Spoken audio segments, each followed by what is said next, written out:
your ruler. Zod. Your lands, your possessions, your very lives will gladly be given in tribute to me. What's up, everybody? So with the new Indiana Jones film coming out in the next few months, I believe it comes out in June. I wanted to check out this Indiana Jones video breakdown. I think it focuses on Shia LaBeouf, but it might focus on some of the other films. And then we'll just comment from there, do our own commentary. Let's jump into it. All right, here we go. And bam. Name's Mutt. Mutt Williams. Mutt? Yeah. What kind of name is that? It's the one I picked. You got a problem with it? There's no getting around that maintaining a franchise is a tricky beast. From updating timelines, shifting tones, to rewriting origin stories, there's no surefire certainty to any method. But one strategy, taken by Indiana Jones and Kingdom of the Crystal Skull, is almost always a guaranteed failure. I think Kingdom of the Crystal Skull got too much hate. I mean, maybe just in hindsight I'm saying that, because at the time we weren't so accustomed to abysmal after abysmal after abysmal sequel and reboot. Nowadays, like, we get so many of them, it's like the bar is so low to do good. But so what I'm saying is Kingdom of the Crystal Skull, in comparison to nowadays sequels and franchises, was actually pretty good film. Like, honestly, like, Shia LaBeouf would have done a fine. I think he would, if they kept on with it and gave him his own trilogy continuing on from his character in Kingdom of the Crystal Skull. I think it would have actually done well, honestly. Failure. Passing a legacy on by handing the reins to a new character. What is it exactly about trying to pass the torch within a movie that tries to please everyone and satisfies nobody? His name is Henry. Henry. Good name. And to be fair, My son? Before we get too far, make sure you're subscribed to Nerdstalgic in order to stay up to date on all of our latest videos. And to be fair, the dynamic between Shia LaBeouf's character and Indiana Jones, with him being his son, it was similar to the Junior and Indy dynamic in The Last Crusade. It was a similar dynamic, and I don't know, I just think that would have been better than, 10 years later we'll bring Harrison Ford back yet again as an 80-year-old man to do action sequences playing Indiana Jones again. Now he's like, because you gotta remember, at the time when they made this one, Kingdom of the Crystal Skull, he was like 70, like 60, not late 60s, 70. Now he's like 80, 85. And we go, let's do Indiana Jones 5. Released in 2008, Crystal Skull was the fourth Indiana Jones movie, following The Last Crusade, released in 1989. Skull's screenplay had multiple drafts from over 5 writers, including Frank Darabont and series co-creator George Lucas. After almost 20 years, expectations were incredibly high. We all wondered how the aging Ford would slip back into his iconic leather coat and fedora. What we got was a strange movie. The broad strokes are: Indy is approached by a young quasi-greaser named Mutt Williams and asked to search for the boy's missing father figure, who happens to be Indy's friend, Harold Oxley. This starts the movie's traditional Indiana Jones-esque globe-trotting adventure before trading the treasure hunter tropes of its past for atomic age-era sci-fi. While your mileage may vary, the key takeaway was the introduction of Mutt Williams, played by actor Shia LaBeouf. Before the movie's release, rumors started to whirl about bringing LaBeouf to take over the franchise as our adventuring lead. And even without seeing the divisive film, people were immediately opposed. So you're firing me? a leave of absence is all. They were opposed then, but now I bet Definite they leave of would be absence. okay with To it. date, the franchise has made almost $2 billion worldwide. In today's landscape, as franchises like the Marvel Universe and Fast and Furious total in the billions of dollars, it makes absolute sense to keep going.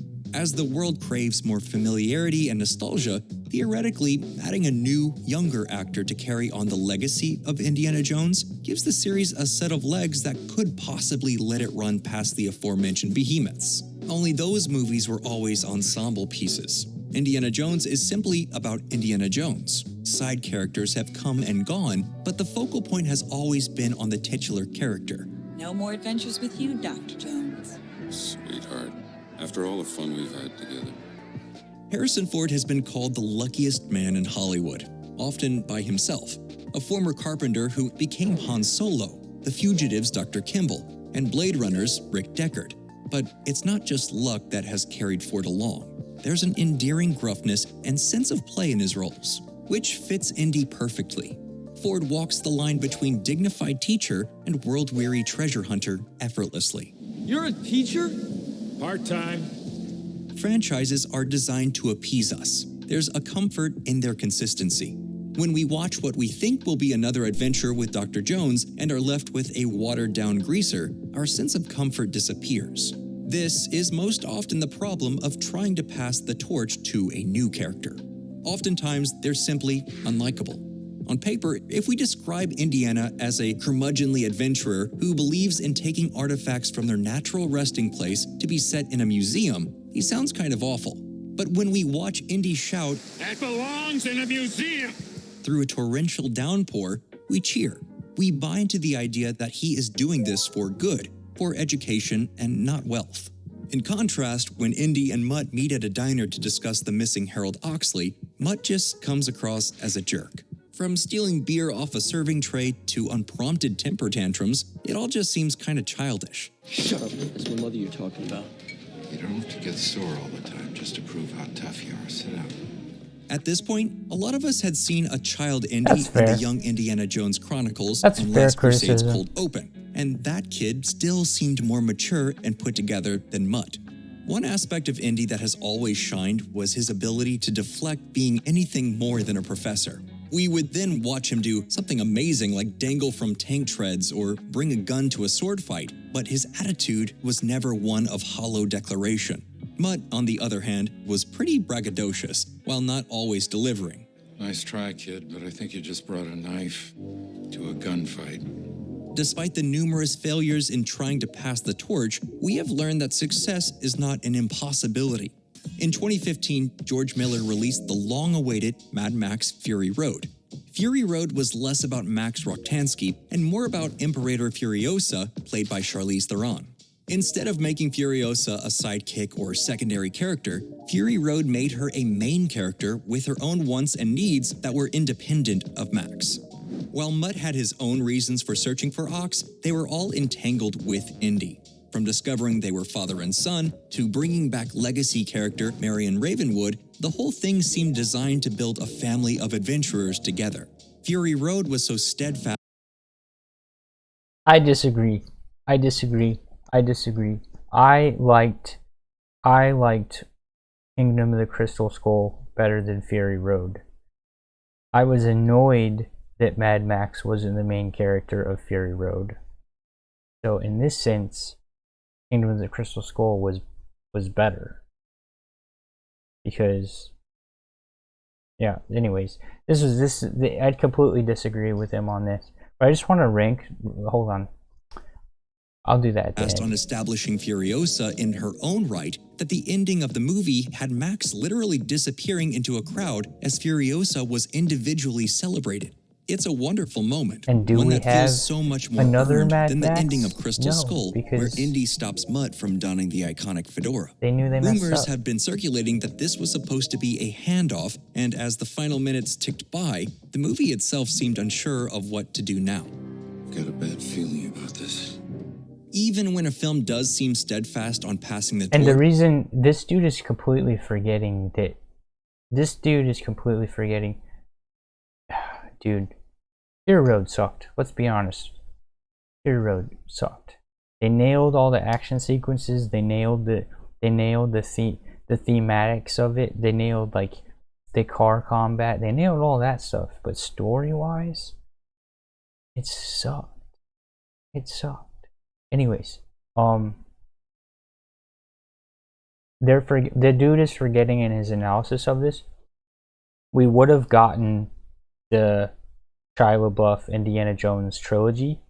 The reason we didn't, and this dude is completely, I guess, forgot history, was shortly after Kingdom of the Crystal Skull was like the 5 to 7 year period where Shia LaBeouf lost his mind and fell off the completely fell out of the public eye. Like there was like a good 5 to 7 year stretch where he just completely vanished, and then the next time he showed up again was in like artsy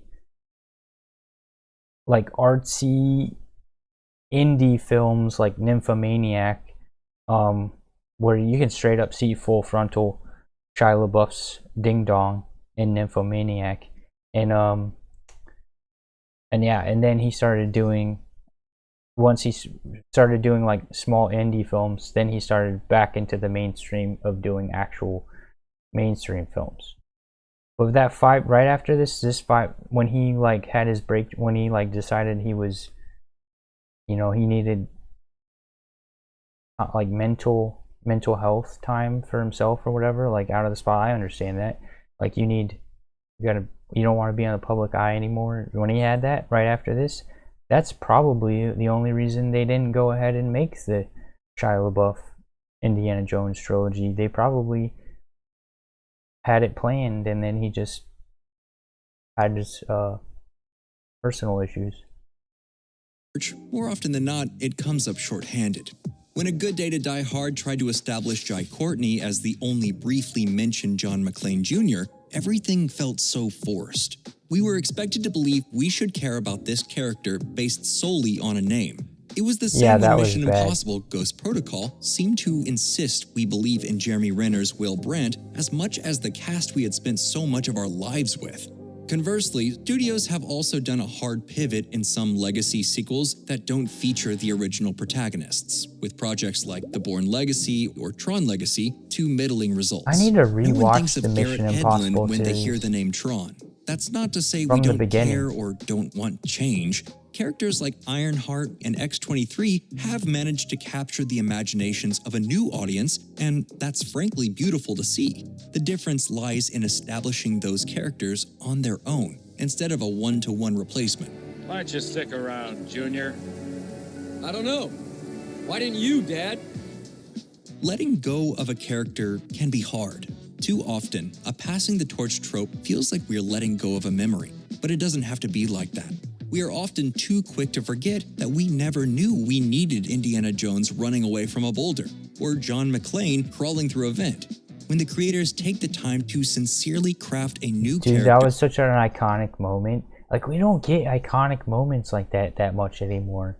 Like, that moment where he's climbing through the vent and he's like, come out to the coast, we'll have a few laughs. Like, we used to get like iconic moments in movies that were so iconic that they could make a parody film and have like a whole bunch of lists of parodies to play off of. Now we don't really get that. I mean, I don't think we do. I don't know. And give them their own identity and story, we remember why we fell in love in the first place and all the possibilities for adventure that lie ahead. So what do you think? What are some spiritual successors that you felt took the reins of a beloved franchise? Let us know down in the comments below. That's a good question.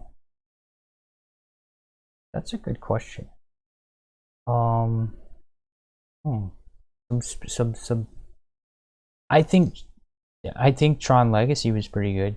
I know some people disagree with me, but I thought that was a good sequel. They didn't continue on with it, but I thought it was pretty good.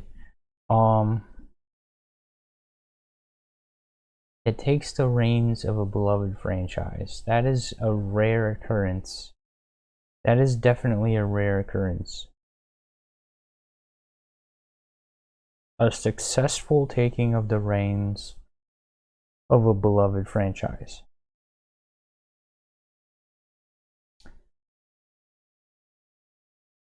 I think, definitely Tom Holland taking of the reins of the Spider-Man franchise. But Andrew Garfield didn't get a fair shake because I think it was too close. I think they tried too soon.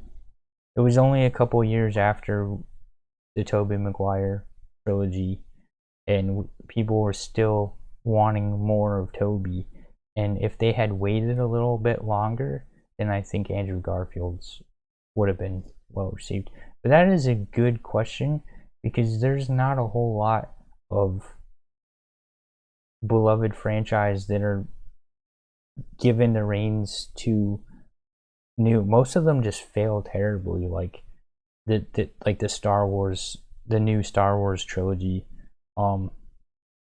Most of them just fail terribly. Like, oh, okay, here's one. The Christopher Nolan Batman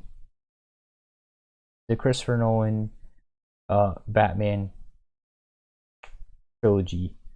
That was a changing of the reins from the Tim Burton, Joel Schumacher era. Because, to be fair, the Joel Schumacher Batman and Robin only came out like when did Batman Begins came out? 2000. Okay, never mind. That doesn't really count because there was a 8-year period in between. For some reason, I thought Batman Begins came out in 2001 or 2003, but then I just remembered, no, it came out in 2005. So that was a 8-year stretch in between where there was no Batman films. I don't know. It's a really tough question. I cannot think of all that many beloved franchises that were handed over to a new generation or of characters and went well. If you can think of any, please, go ahead and leave comments below, because I am definitely open to hearing them. But I definitely can't think of. I think two. Such a rare occurrence. Anyways, I've been rambling too long. I appreciate you guys for watching this video. Please like, subscribe, and all that helps out the channel. I do appreciate it. Follow me on Twitch, and there's going to be another video suggested for you, and click that if you want. And peace out, guys.